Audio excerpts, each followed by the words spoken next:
Hello बच्चों, let's read the following question. The question says, define zero population growth.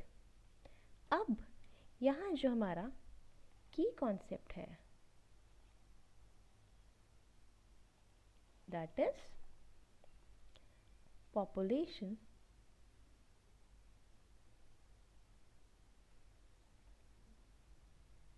dynamics. So populations जो होती हैं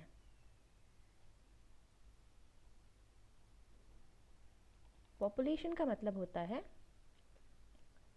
group of organisms. बहुत सारे एक टाइप के ऑर्गेनिजम्स का अगर ग्रुप हो तो हम उसे बोलेंगे पॉपुलेशन. पॉपुलेशन के कुछ एट्रीब्यूट्स होते हैं लाइक पॉपुलेशन में या तो इंक्रीज होगा या डिक्रीज होगा. उसके बेसिस पे इंक्रीज हो रहा है या डिक्रीज हो रहा है, उसके बेसिस पे हम पॉपुलेशन में दो चीज़ें देख सकते हैं. एक होता है बर्थ रेट और दूसरा होता है डेथ रेट.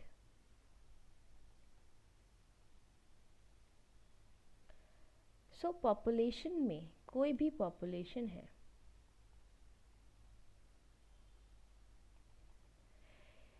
उसमें कुछ चीज़ें हो सकती हैं. या तो बर्थ होंगे या डेथ्स होंगी या फिर कोई इमिग्रेशन होगा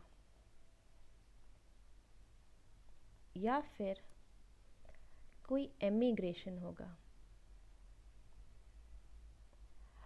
अब अगर पॉपुलेशन में कोई बर्थ हो रहा है तो पॉपुलेशन इंक्रीज करेगी, डेथ हो रही है तो पॉपुलेशन डिक्रीज करेगी, इमिग्रेशन हो रहा है तो पॉपुलेशन इंक्रीज करेगी और अगर एमिग्रेशन हो रहा है तो फिर पॉपुलेशन डिक्रीज कर सकती है. सो हमारा जनरली हम कहते हैं कि या तो हमारा पॉपुलेशन में बर्थ रेट इंक्रीज हो रहा है या हम कह सकते हैं कि वो डिक्रीज हो रहा है. अगर ऐसा है कि हमारा जो ग्रोथ रेट है पॉपुलेशन का वो इंक्रीज हो रहा है, हम कब कहते हैं? जब हमारा बर्थ रेट ज़्यादा होगा डेथ रेट से.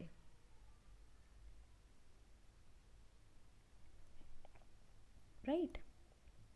या फिर हमारे जो ऑर्गेनिजम्स ऐड हो रहे हैं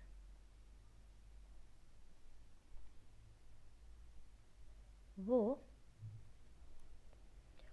ज़्यादा होंगे ऑर्गेनिजम्स लूज़ होने से.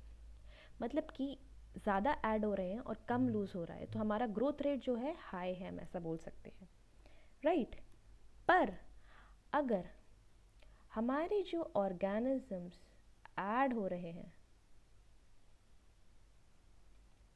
एडेड, जो हमारे ऐड कहाँ हो रहे थे? बर्थ से ऐड होते हैं, इमिग्रेशन से ऐड होते हैं. राइट? तो हमारे जो ऑर्गेनिजम्स अगर ऐड हो रहे हैं वो किसके बराबर है? वो ऑर्गेनिजम्स लॉस्ट जितने हो रहे हैं उसके बराबर है. तो हमारा जो नेट ग्रोथ होगी वो हो जाएगी 0. तो इस टाइप के ग्रोथ को हम बोलते हैं zero population growth. I hope you understood it well. All the best.